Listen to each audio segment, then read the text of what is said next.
Jammu and Kashmir National Conference President Farooq Abdullah, speaking to reporters in Reasi, has said that the killings won't stop in the valley until justice is served.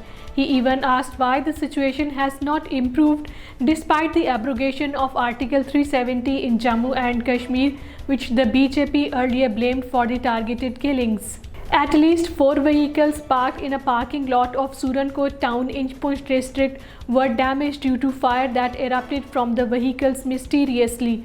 Locals said that 2 SUVs were among the 4 vehicles that were damaged in the incident. Meanwhile, a man has been detained while further investigation is going on. In Indian illegally occupied Jammu and Kashmir, protest demonstrations and candlelight marches were held in the valley against the deteriorating law and order situation in the territory. Protest demonstrations were held in Kupwara and Bandipora districts in North Kashmir and Shopian district in the south against the new spate of killings, including that of a Kashmiri Pandit. Demonstrations were also held in all 3 major towns of Bandipora, Sumbul and Gurez. General public who participated shouted slogans against the innocent civilian killings.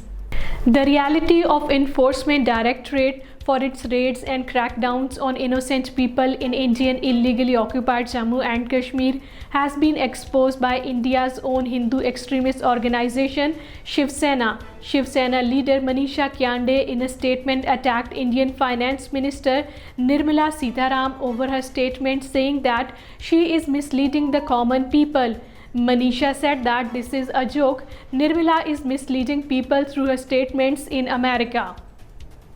Senior Congress leader Dr. Karan Singh, talking to reporters at party's Srinagar headquarters, has demanded early assembly elections in Indian illegally occupied Jammu and Kashmir.